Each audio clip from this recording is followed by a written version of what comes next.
right now we're going to do a little bit about setting up a hammock. So I think the idea, at least from my point, Ben, is we have most of the stuff you need for a successful hammock setup. I mean, there's a few niceties I may not own, but I have the basic gear that most people wanting to get into hammocks would have. You're more of an expert on hammocks than I am, if there is such a thing, because as I was just joking with Ben before we switched the camera on, I'm more of a tent and natural shelter guy converted to hammocks. I like the idea of hammocks, but I'm still learning. I actually take a lot of information from Ben and try to transfer to my own setup. And so far it's all been good information, so I figure setting mine up, we're going to get Ben to kind of walk through it and what has worked in your experience. Because there's no, what's the saying? There's more than one way to skin a cat? Yeah. Is that still a politically correct saying? I don't know. Anyway, there's no 100% right way, but there are better ways, experiences you can take into the setup. So why don't we go from there? So here's your hammock, the way it came from the factory. I got one end pulled out, and it has this rope and carabiner. Correct. This is kind of bulky. It has a fair bit of weight. And my concern with this particular setup is that it's going to lose you 6 inches per side if you're going between smaller trees. So what I'm going to recommend we'll do is we'll actually, and it's left in. Yes, I have used this hammock. So it was on our original camping trip. I used it there, but I've also used it probably 20, 30 times just on my own. And sometimes just taking it into the woods just to chill out for a little while, read a book, something like that. So it has been, it's used. It's not brand new, it's used. But is it safe to say if you buy a budget hammock, for sake of a better term, this is basically the setup you're going to see? Generally, the ones I've seen have been very similar. So you have a channel here on this end that your rope goes through. So what I've done, Robert's bought a whoopee sling online. Yep. I got it from Amazon, less than $20. Yeah. There's one fixed loop, and then your adjustable loop. So I usually take the fixed loop, and I will kind of just hook it here, just to pull it through, and pull it through that channel. And what that's going to do is allow us to quickly, without too much fuss, get this all off. So I got a question for you, Ben. And none of this is scripted, so this is real-time stuff. Where this rope is thinner, is it going to cause complications for cutting through my hammock material? No, because it's not going to chafe. Okay. So after we pull the whole hammock back, or the whoopee sling back through, we're going to pull this all over, and it's going to tighten down, it's going to cinch down, and it's really not going to cause any more damage than the original rope did. Perfect. And now that's going to allow you to go to your minimum length. So your minimum length, in this case, will be, give or take, about 15 inches. Yeah, I was about to say 14, 15 inches. Right. Something that's safe to say is the whoopee slings I got, once again, they were a budget option I picked up on Amazon. They're rated for some ridiculous tensile strength, and I'll find my actual order and I'll put the information up on the video and a link to where I picked them up if you're interested. But the common sling, or the common material for whoopee slings, is usually Amsteel. Yes. These are not Amsteel. This is another synthetic material, and it's an abbreviation. It's like W blah, blah, blah, blah, blah. It'll be in the video somewhere, hopefully here. But yeah, so this is actually going to be my first time sleeping with these synthetic whoopee slings. And my original worry was where it's so slippery, I was worried it might let go, but you know what? It holds nice and tight. I actually hung one of these up in my sunroom, and I stood in the loop, and it never moved. So I'm quite confident that, one, it'll hold my weight, and two, it should not slip. Yeah, honestly, I mean, the Amsteel feels a little softer. This feels a bit more plasticky, but they're very, very similar, and there's a chance that it's a very similar product. Let's just check our lengths. We're in a pretty nice area here. There's lots of open area and lots of trees. We've chose a couple of trees that we're hoping we can set up between. So let's just, yeah, you're going to be able to set up there no problem. Perfect. So next we got your straps. Once again, these are brand new straps. Bought everything in twos. And these are the multi-loop straps. I'm trying to think what I paid for these. Once again, I think it was under 30 bucks. These are rated for 400 pounds each, triple stitching. So that's all good and dandy. Now I'm going to recommend we don't use the multi-loop. I'm going to recommend that too.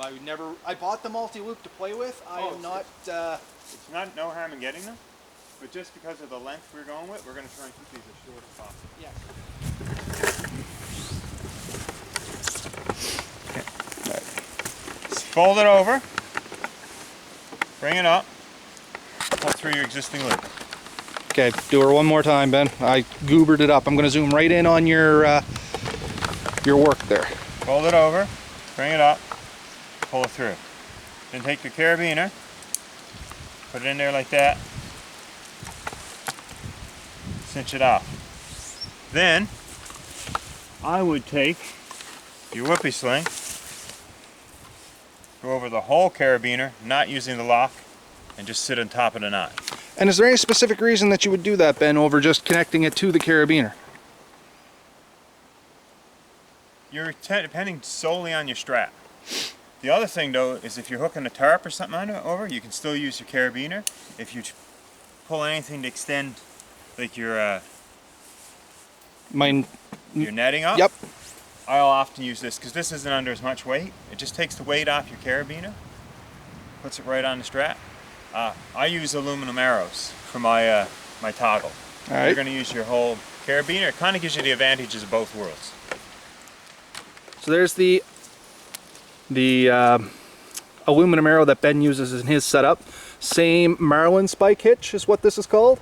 I think so, yeah. Yep, Marlin spike hitch, and he's using that as a toggle versus the carabiner. So I set this one at approximately the same height level as the other one, and that's just going to help you set up your hammock. As long as you're going equal distance between the trees, it's going to be the most comfortable. And we're going to try the same system. Fold it over, pull the rope through the same loop. That there. Pinch it off, nice and strong.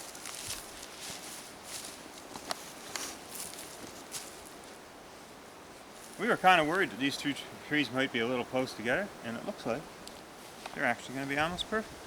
Let's see if I can get a little better shot of that. Yeah, that doesn't look too bad at all. Yeah. It's all said and done. So the angle I was kind of taught you want to look for is about the same as that of a credit card held level from corner to corner, or take your fingers in like a gun shape and aim for something like that. So maybe a little bit lower. We're going to drop the other end and probably get very close. So we're sort of level.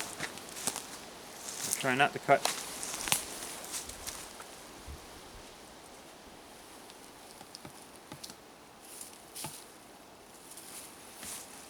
Lots of coverage underneath.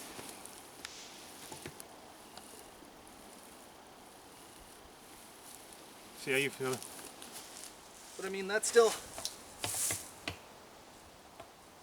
May want to twist those around twice. But that's just fine tuning. I don't think it'll be a problem, honestly. It's moving a little, holding my weight.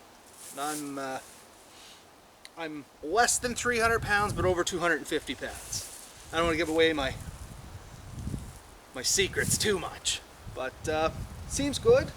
I mean, everything seems sturdy. Pull you up a tiny bit just so that you got room for the underquilt. Yeah, and that might be an idea too. So let's get her come up a tiny bit with the actual height, eh? Yeah, we can do that.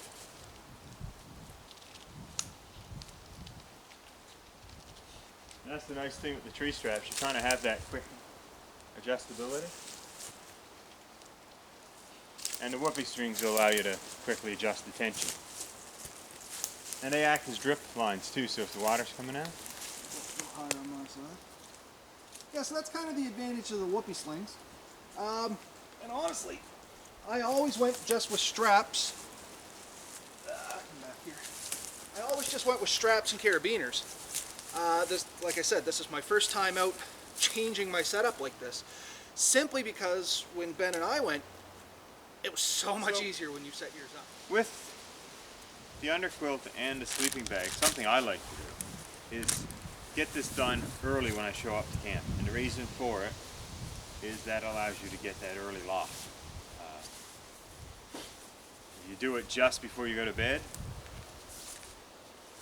Yeah, it's not as fluffy. not necessarily as fluffy. And that's basically loft is the fancy term for fluffy.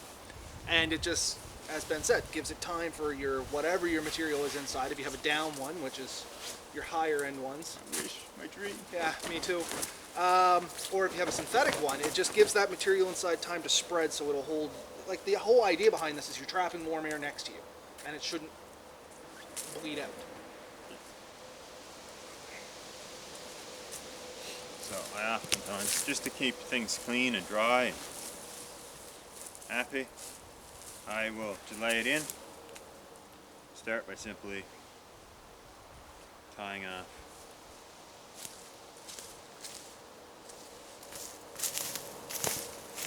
And every underquilt's pretty well unique. You still see me for now? Yep. That's all I was checking.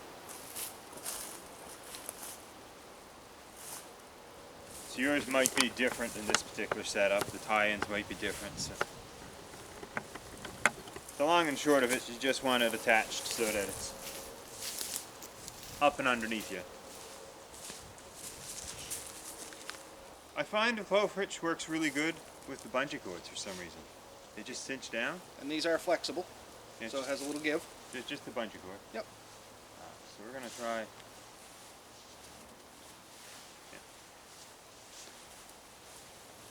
Which end goes in? There we go. I use the more nylon-like shell on the outside.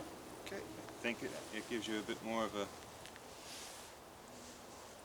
So there's inner and outer straps to your Yeah. underquilt. So those, what we can probably do here. Put a tiny loop on one, on the end. Just take the very end of the rope. Oh, okay. My bad. Yeah. And hook it into carabiner. On both ones? Yeah. On the respective sides.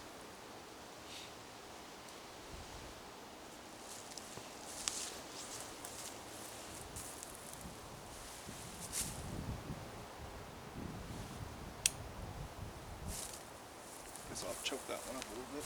Well, just wait. In this particular case, I feel like it's just not center.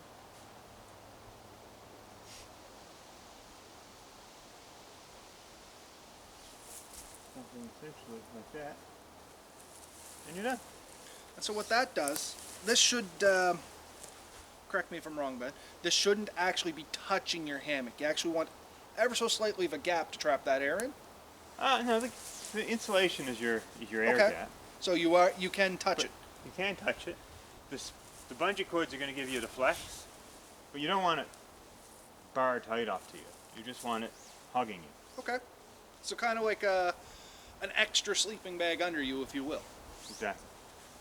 Easy breezy. And then from here, we'll set up a tarp, and then that's basically your hammock setup. And so yeah, basic hammock setup. If you guys got questions, feel free to shoot us, shoot Ben a question. I will probably redirect it to Ben anyway. But yeah, you can contact us at podcast@atlanticbushcraft.ca. That goes to both of us. If it's generally we touch base before we answer anything like that. That way we know we're not doubling up our efforts. But yeah, and there you go.